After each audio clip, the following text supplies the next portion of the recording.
بسم الله الرحمن الرحيم.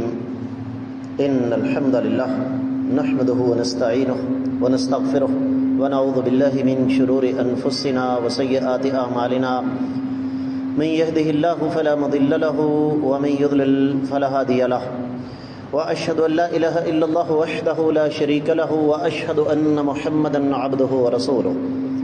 يا أيها الذين آمنوا اتقوا الله حق تقاته ولا تموتن إلا وأنتم مسلمون.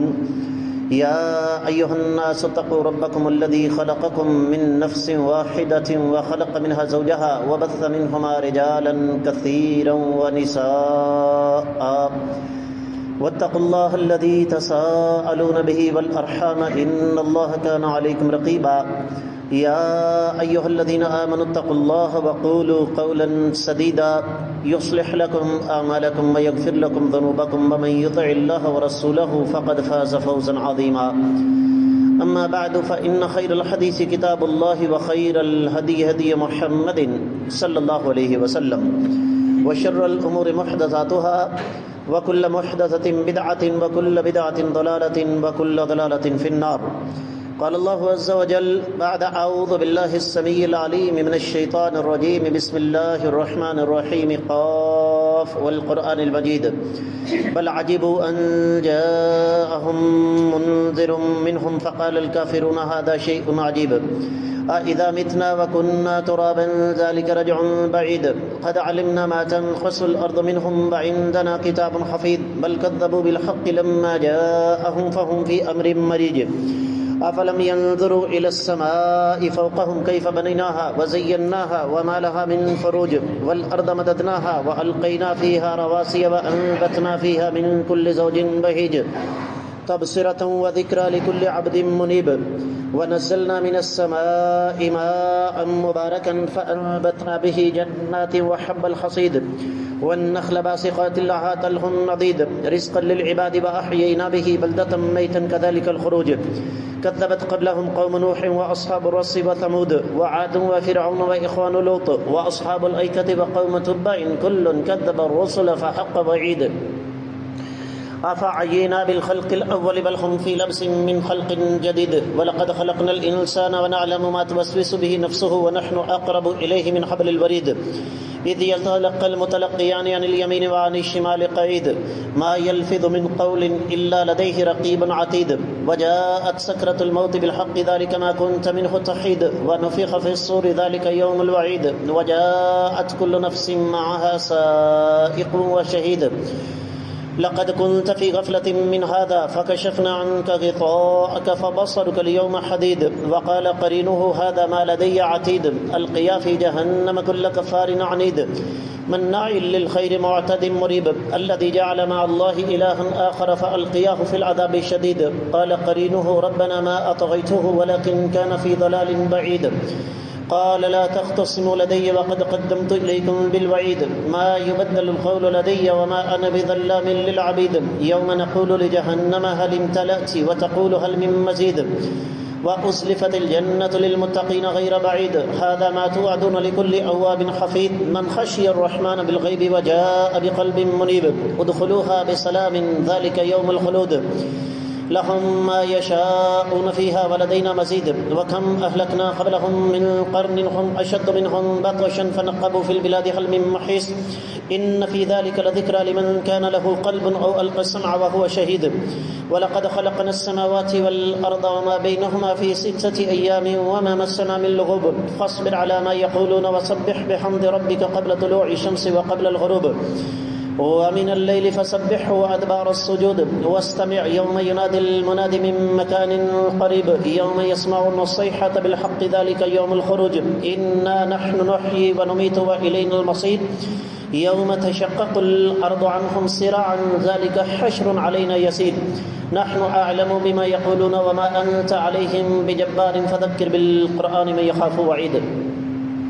معزز خواتین و حضرات، میں سب سے پہلے اپنے آپ کو اور اس کے بعد آپ سب لوگوں کو اللہ مالک العلم رب الجلال والاکرام سے ڈرنے کی تلقین کرتا ہوں. اور جو انسان اللہ رب العزت سے ڈرتا ہے، رب کائنات اسے جو انعامات عطا فرماتے ہیں ان میں سے ایک بصیرت بھی ہے، اور بصیرت کا تقاضا کیا ہے کہ انسان سب سے پہلے نقصان سے بچے، نفع کا حصول بعد کی بات ہے۔ میں نے یہ چند جملے آپ کی خدمت میں اس لیے پیش کیے کہ رب کائنات کی توفیق، اس ذات بابرکات کا فضل و کرم، ذی الحجہ 1447 ہجری کا یہ پہلا جمعہ جو کہ 22 مئی 2026 کو ہے، ہمارا آج کا موضوع معمول کے مطابق ایک ایسا موضوع جس کے ساتھ ہر انسان کا تعلق ہے، اور موضوع کیا ہے کہ دیکھنا کہیں قربانی ضائع نہ ہو جائے۔ اب آپ کہیں گے یہ کیا بات ہوئی، کیا قربانی ضائع ہونے کا امکان ہے؟ 100 نہیں، 110% ہے، اور اس کی وجہ میں نے جیسے آپ کی خدمت میں عرض کیا کہ نفع کا حصول بعد کی بات ہے۔ سب سے پہلا ہدف یہ ہونا چاہیے کہ مجھے کہیں نقصان نہ ہو، اللہ تعالیٰ اجر و ثواب عطا فرمائیں وہ بعد کی بات ہے۔ سب سے پہلا ہدف یہ ہونا چاہیے کہ میرے اللہ نے مجھے جو کام کرنے کا حکم دیا ہے میرا اجر کہیں ضائع نہ ہو۔ اب اجر کیسے ضائع ہوتا ہے؟ سب سے پہلے جب انسان کے اندر اخلاص نہیں ہوتا، جب انسان کے اندر تقویٰ نہیں ہوتا، جب قربانی کا اصل مقصد ہماری آنکھوں سے اوجھل ہو جائے گا تو قربانی ضائع ہو جائے گی۔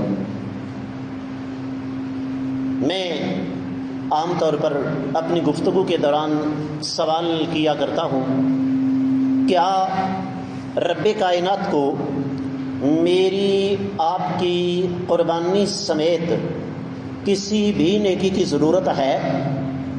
اللہ فرماتے ہیں لن ینال اللہ لحومها ولا دماؤها ولکن ینالہ التقوی منکم۔ رب کائنات کو نہ تو تمہارے خون پہنچتے ہیں نہ گوشت، خون بہہ جاتا ہے، گوشت تم کھا لیتے ہو، وَلَٰكِنْ يَنَالُهُ التَّقْوَىٰ مِنْكُمْ۔ رب کائنات اس جذبے کو، اس ذوق کو، اس شوق کو، اس پیار اور محبت کو دیکھتے ہیں، اس اخلاص کو دیکھتے ہیں جس اخلاص کے ساتھ تم قربانی کرتے ہو۔ اب آپ کے ذہن میں یہ سوال آئے گا کہ بھئی قربانی کا اصل مقصد کیا ہے؟ سب سے پہلے قربانی کا مقصد ان دو عظیم ہستیوں کو یاد کرنا ہے جو قیامت تک کی آنے والی انسانیت کے لیے نمونہ ہیں۔ ایک سیدنا ابراہیم علیہ السلام، دوسرا سیدنا اسماعیل علیہ السلام۔ آج وہ جذبہ اطاعت کا جس جذبے کے ساتھ ایک باپ نے اپنے بیٹے کو تیار کیا اور بیٹا تیار ہو گیا، آج وہ جذبہ ہمیں مفقود نظر آتا ہے۔ یہی وجہ ہے کہ آج ہماری قربانی صرف ایک رسم بن کر رہ گئی ہے، صرف اور صرف ایک سمجھ لیجئے کہ طریقہ بن کر رہ گئی ہے۔ قربانی کی جو اصل روح تھی وہ آج ہمیں بہت کم نظر آتی ہے۔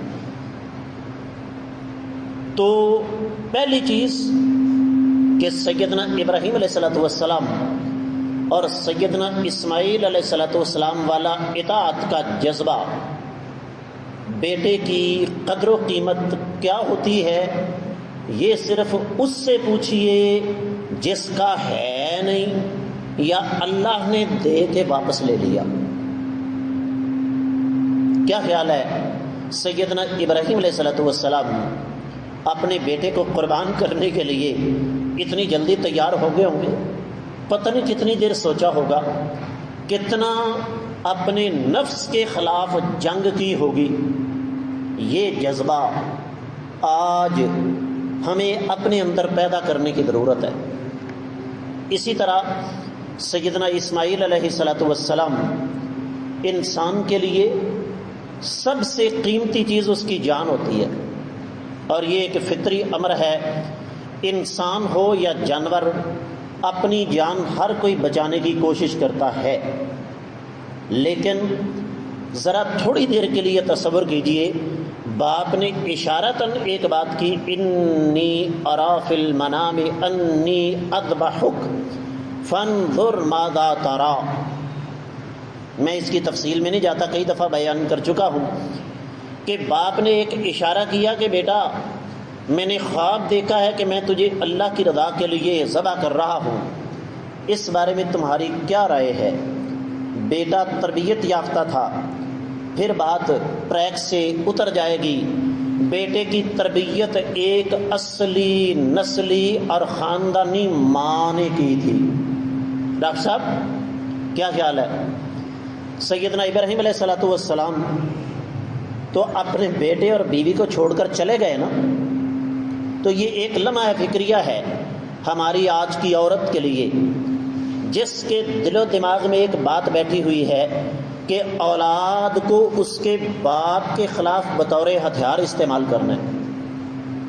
لیکن یہ اصلی نسلی اور حقیقی اللہ والی ماں ہے، جس نے سمجھایا کہ بیٹا تمہارا والد اللہ کا نبی اور رسول ہے، اور تمہارے والد کو اگر کوئی خواب آئے تو وہ عام خواب نہیں ہوگا، وہ اللہ تعالیٰ کی وحی ہوگی۔ تو اس جذبے کے تحت، اس ماں کی تربیت کے تحت جب ہم قربانی کا تذکرہ کرتے ہیں نا، تو عام طور پر سیدنا ابراہیم علیہ السلام کی بیوی کا تذکرہ نہیں کرتے، حالانکہ میں یہ سمجھتا ہوں کہ قربانی ممکن ہی نہیں تھی اگر سیدنا اسماعیل علیہ السلام کی تربیت ان کی والدہ نے صحیح نہ کی ہوتی۔ اسی طریقے سے جو چیز سمجھنے والی ہے، اور قربانی کے مقاصد میں سے دوسرا مقصد کیا ہے کہ معاشرے کا وہ طبقہ جن کو عین ممکن ہے سارا سال گوشت نصیب نہ ہوا ہو، ان کو اپنی عید کی خوشیوں میں شامل کرنا۔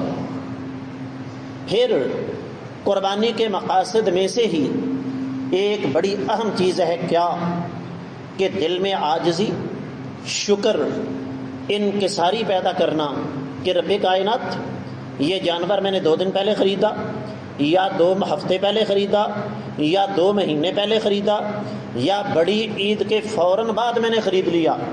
اب تو وہ سلسلہ ختم ہو گیا نا، دیہاتوں میں شاید ہو، ہمیں اپنا بچپن یاد ہے، جانور کو سارا سال پالا جاتا تھا، اور آپ سوشل میڈیا پر ویڈیوز دیکھتے ہیں کہ باپ نے، آدمی نے پیار محبت کے ساتھ جانور پالا ہے، اسے فروخت کرنے کے لیے منڈی لے گیا، سودا ہو گیا، اس جانور کو الوداع کہتے ہوئے گلے کے ساتھ لگ رہا ہے، جانور بھی رو رہا ہے اور مالک بھی رو رہا ہے۔ یہ ایک جو محبت کا جذبہ ہے جانور کے ساتھ، اللہ تعالیٰ کو یہ جذبہ بڑا عزیز ہے۔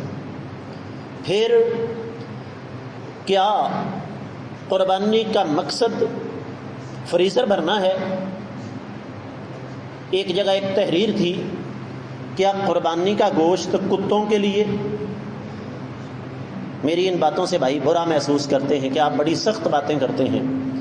ان آنکھوں نے دیکھا، ان کانوں نے سنا کہ 2-3 جانور ذبح کیے ہیں، اپنا فریزر بھر لیا، سولر سسٹم ہے نہیں، یو پی ایس کب تک مار کھاتا، گرمی کا موسم ہے، سیر کرنے کے لیے شمالی علاقہ جات پوری فیملی تشریف لے گئی، گھر کو تالا مار کے، مری چلے گئے، نارام چلے گئے، کغام چلے گئے، لوڈ زیادہ پڑا، ٹرانسفارمر جل گیا، 3-4 دن تک گھر کے اندر مکمل اندھیرا رہا، فریزر بند، گوشت خراب، وہ بھرا ہوا فریزر کس کے کام آیا؟ کتوں کے۔ تو انسانوں کے لیے قربانی کرنی ہے، کتوں کے لیے قربانی نہیں کرنی۔ یہ اچھی طرح ذہن نشین کر لیجئے۔ مجھے یہ بتائیے، وہ گوشت جو کم از کم 5 سے 6 من تھا، کیا قیامت کے روز اللہ کی بارگاہ میں مالک کے لیے باعث وبال ہوگا یا نہیں؟ اس کا طریقہ کار کیا ہے؟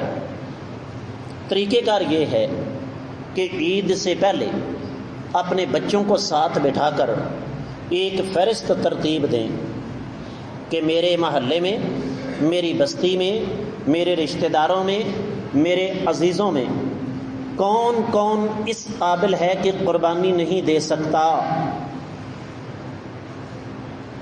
اور اس کے لیے پھر کم از کم اتنا گوشت ضرور رکھیں کہ ایک وقت کا کھانا پک سکے۔ 3-4 بوٹیاں بھیج دیں، بہت بڑا احسان کیا۔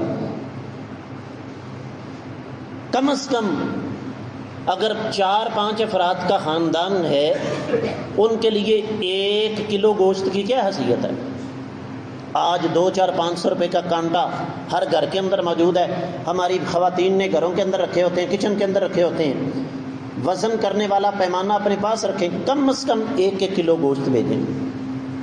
لیکن اس میں بھی میں پھر ایک تلخ بات کرنا چاہوں گا، اور وہ تلخ بات میری نہیں، وہ اللہ کے قرآن کی ہے۔ رب کائنات فرماتے ہیں ان اللہ یأمرکم ان تؤدوا الامانات الی اہلہا۔ رب کائنات تمہیں حکم دیتے ہیں کہ امانتیں حقداروں کے حوالے کرو۔ توجہ چاہوں گا، ایک آدمی ہڈ حرام ہے اور اس کی زندگی کا ایک ہی اصول ہے کہ خدا کرے کہ محبت میں وہ مقام آئے، کسی کی جیب کٹے اور میرے کام آئے۔ اس کو ٹھگی لگاؤ، اس کی جیب سے 200 نکالو، اس کی جیب سے 400 نکالو، کسی سے کہہ دیا مر چلا میرے پلے ککھ نہیں، روپیہ 500 دیں، میں تینوں پرسوں واپس کر دیں گا، وہ پرسوں کبھی واپس آتی نہیں۔ اب ایسے آدمی کے بچوں کو دیکھ کر تکلیف ہوتی ہے، لیکن ایسے آدمی کو ایک بوٹی گوشت کی دینا ظلم ہے۔ میں ذاتی طور پہ ایسے بد نصیبوں کو جانتا ہوں، ہڈا حراموں کو، کرتے کچھ نہیں ساری زندگی۔ عید کے دن وہ بذات خود، ان کی بیویاں، ان کے بچے، وہ جناب شاپر نہیں، پلاسٹک کے توڑے لے کر گھوم رہے ہوتے ہیں۔ اور عین ممکن ہے جس اکیلے نے بیل جب ذبح کیا ہے، شام تک اس کے گھر میں اتنا گوشت موجود نہ ہو جتنا اس ظالم نے اکٹھا کر لیا ہے۔ میں آپ سے ہی سوال کرتا ہوں، کیا ایسے ہڈ حرام، کام چور اور ٹھگ بندے کے گھر میں ایک بوٹی بھی بھیجنی چاہیے؟ قطعی طور پر نہیں۔ دیکھنا کہیں قربانی ضائع نہ چلی جائے۔ اور اس میں ایک اور پہلو بھی ذہن میں رکھیں،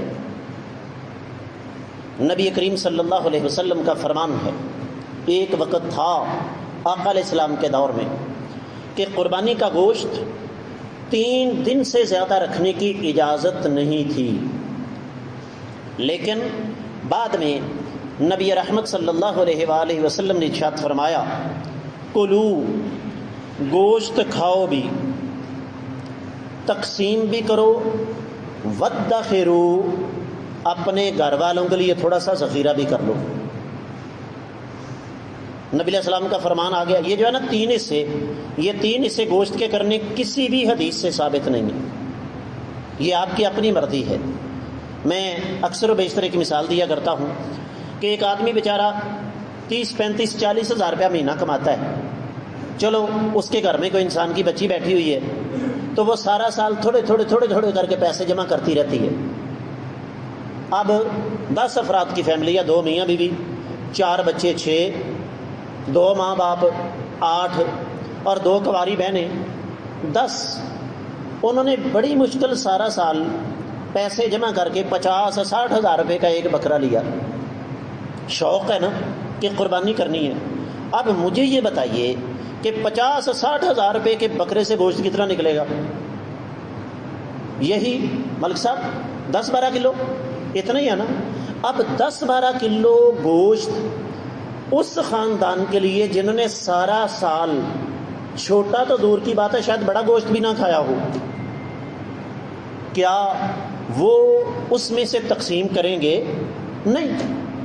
لیکن تقسیم کرتے ہوئے ایک بات اچھی طرح ذہن نشین کر لیں کہ یہ جو ایک سوچ اور یہ جو ایک فکر ہے کہ جناب گول گول بوٹیاں اپنے پاس اور جتنی ہڈیاں یا ہڈ ہیں وہ سارے کے سارے تقسیم کر دیے، یہ طریقہ کار شریعت کے مزاج کے منافی ہے، یہ بھی اپنی قربانی کو ضائع کرنے کے مترادف ہے۔ اسی طریقے سے یہاں میں ایک اور بڑے خطرناک پہلو کی طرف اشارہ کرنا چاہوں گا۔ اس کو ذاتی مسئلہ مت سمجھیے گا، ہر بندہ ایک جیسا نہیں ہوتا، لیکن وطن عزیز پاکستان میں دنیا کا سب سے سستا اور سب سے کم تنخواہ پر مزدوری کرنے والے مزدور کا نام مولوی ہے، اور میرا اللہ جانتا ہے، یہ بات کہتے ہوئے میرا کلیجہ کانپتا ہے، ذاتی طور پر یہ چیزیں میری آنکھوں کے سامنے ہیں کہ مولوی صاحب نے شام تک 50 سے زیادہ جانوروں کو تکبیر ڈالی۔ مولوی صاحب آئے ہو ذرا تکبیر پا جاؤ تے گوشت آپ گھر پہنچ جائے گا۔ شام تک ان کے گھر میں اتنا گوشت بھی نہیں پہنچتا، شام نو گوشت سر چ مارنا کسی نے، لیکن شام تک اتنا گوشت بھی نہیں پہنچا کہ وہ ایک وقت کا پکا سکیں۔ ہمارے وہ بھائی جن کو رب کائنات نے 4 پیسے عطا فرمائے، آپ کو کس نے کہا ہے کہ آپ 6 بیل کریں؟ آپ کو کون کہتا ہے کہ آپ 100 بکرا اپنے گھر میں ذبح کریں؟ ایسے لوگ موجود ہیں۔ نبی کریم صلی اللہ علیہ وسلم کی یہ بھی سنت ہے، آقا علیہ الصلوۃ والسلام کا یہ بھی طریقہ ہے، نبی رحمت صلی اللہ علیہ وآلہ وسلم جانور خریدتے کافی سارے، اور سیدنا ابو ہریرہ جیسے جو غرباء فقراء مساکین صحابہ ہوتے ان کو ایک ایک جانور دیتے تھے، جاؤ میرے صحابہ یہ میری طرف سے تمہیں تحفہ ہے، تم بھی عید کی خوشیوں میں شامل ہو جاؤ۔ بگڑتا کچھ نہیں، لیکن مصیبت کیا ہے، ہم نے قربانی کو بھی ایک پبلسٹی انسٹنٹ بنا رکھا ہے، تشہیر کا ایک ذریعہ بنا رکھا ہے، ویڈیوز آتی ہیں، تصویریں آتی ہیں، لو جی ہم نے 4 کروڑ کا بیل خریدا ہے، ہم نے 6 کروڑ کا بیل خریدا ہے۔ تو یاد رکھیے گا، اگر کوئی شخص اس راستے پر چلتا ہے کہ اس کی صورتحال یہ ہے کہ مسجد کا امام اس کے گھر میں دال پکی ہے عید والے دن، کیوں؟ ہر ایک نے یہی سمجھا اور مولوی صاحب نے کہا کاٹا ہے۔ اب ظاہر بات ہے بیچارہ اپنی قمیض اٹھا کے اپنا پیٹ رنگا کر کے تو آپ کو نہیں دکھا سکتا، تو اس چیز کا خصوصی طور پر خیال رکھیں۔ پھر فارسی کی ایک مثال ہے، کہتے ہیں کہ تو مجھے حاجی کہے میں تجھے ملا کہوں، آپ میرے گھر میں گوشت بھیج دیں اور میں، یہ قربانی کی روح کے منافی ہے۔ او جی لے پھر کی ہو گیا، اگر میں چھوٹا کیتا میرے گھر چ بڑا گوشت ہی نہیں آیا کوئی بھی، تینے ویخ بچہ کیتا 2 بوٹیوں میں میرے گھر کا لینا۔ یہ جو سانجے بھگتانے والا سلسلہ ہے نا، یہ شریعت کے مزاج کے بالکل منافی ہے، یہ اپنی قربانی کو ضائع کرنے کے مترادف ہے، اس سے اخلاص کا جذبہ کمزور ہو جاتا ہے۔ قربانی کا گوشت حساب برابر کرنے کے لیے نہیں، بلکہ دلوں کو جوڑنے کے لیے تقسیم کرنا چاہیے۔ اسی طریقے سے قرآن نے ایک لفظ استعمال کیا، میں 2-3 جمعے پڑھا چکا ہوں، 3 کروڑ 80 لاکھ بکاری ہے پاکستان میں، 3 کروڑ 80 لاکھ، اور سمگلروں کے بعد اور سیاست دانوں کے بعد سب سے زیادہ کمائی ان کی ہے، یہ میں آپ کو بتا دوں۔ یہ 2 نمبر کام کر کے، سمگلر کا تو کام ہی 2 نمبر ہے، اور سیاست دانوں کے بارے میں کچھ کہنے کی ضرورت نہیں۔ جٹھول صاحب 31 ارب روپیہ ایک دن کا یہ ظالم ہماری جیبوں سے نکالتے ہیں۔ یہ پاکستان کی بات کر رہا ہوں، کیلکولیشن کر کے آپ دیکھ لیں۔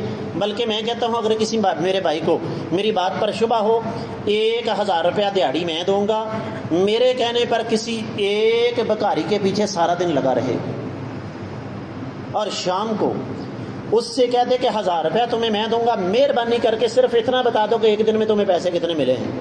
میں قسم کھا کے کہتا ہوں لاکھوں میں نہیں تو ہزاروں میں ضرور ہوں گے۔ تو ایسے لوگ حقدار نہیں۔ قرآن نے ایک اصول بیان کیا، کیا؟ تعرفہم بسیماہم لا یسألون الناس الحافا، چمٹ کر سوال نہیں کرتے، آپ ان کے چہروں سے ان کو پہچانیں گے۔ اصل حقدار وہ ہیں، وہی آج جو ابتدا میں پڑھی تھی، ان اللہ یامرکم ان تؤدوا الامانات الی اہلہا، اللہ تعالیٰ تمہیں حکم دیتے ہیں کہ امانتیں حقدار لوگوں کے حوالے کرو۔ یہ جو ہمیں سبق پڑھایا گیا نا، وہ جی مانگنے والا گھوڑے پر بیٹھ کر بھی آیا تو اس کو دو، کہاں لکھا ہوا ہے؟ اللہ کے نبی صلی اللہ علیہ وسلم کی حدیث مبارکہ اگر ہے تو لائیے، ممبر پر کھڑا ہوں، چیلنج ہے، دنیا کی کسی کتاب میں کوئی یہ حدیث مجھے دکھا دے، اور میں آپ کو بتا دوں کہ ابھی عید آنے والی ہے نا، میری آپ سب کی شامت آ جائے گی، سارا دن رات 10 بجے تک آپ کا دروازہ کٹکھٹایا جاتا رہے گا، بیل ہوتی رہے گی، کیا جی گوشت چاہیے؟ ایسے مانگنے والوں کو نہیں دیا جاتا، اس لیے کہ یہ لوگ معاشرے کا بوجھ ہیں۔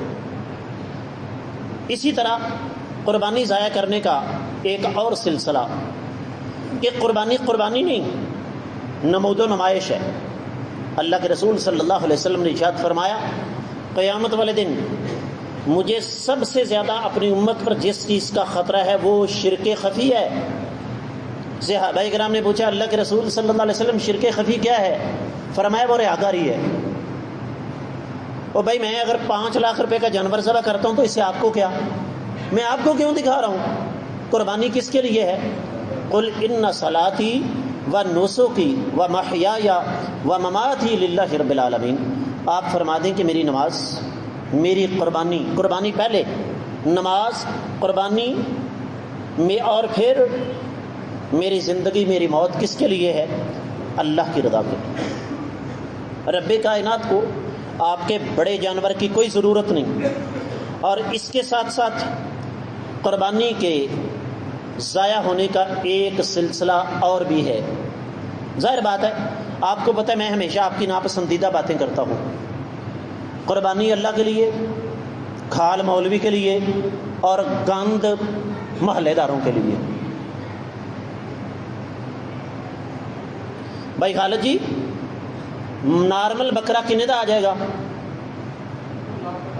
جی؟ لاکھ کے قریب۔ چلو تسی تگڑے بھائی، میں تھوڑا جا ماڑا، 60-70 80 ہزار لا لینے۔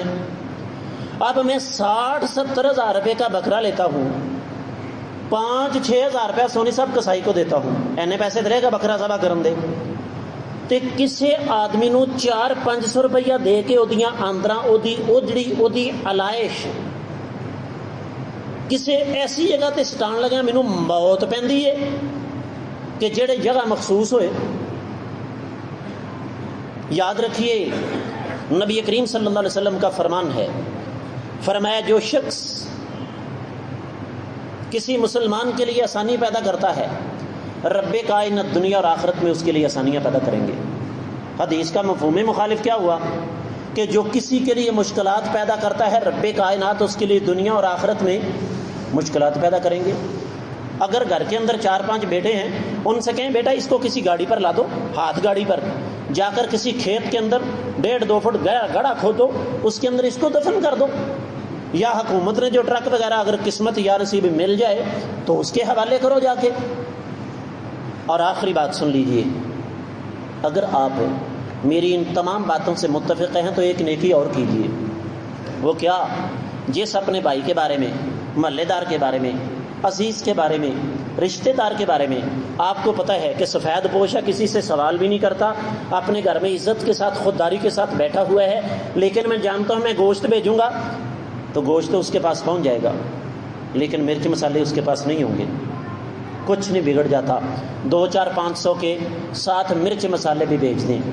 تو یہ کچھ ایسی باتیں تھیں جن کا تعلق قربانی کے ضائع ہونے کے ساتھ ہے۔ ظاہر بات ہے بہت سارے بھائیوں کو یہ باتیں شاید پسند نہیں آئیں گی، لیکن ان کی ضرورت ہے۔ تو آج کا ہمارا موضوع کیا تھا؟ دیکھنا کہیں قربانی ضائع نہ ہو جائے۔ اللہ تعالیٰ کی بارگاہ میں دعا ہے اللہ ہماری ٹوٹی پھوٹی عبادات کو قبول و منظور فرمائے۔ وما علی الا البلاغ المبین۔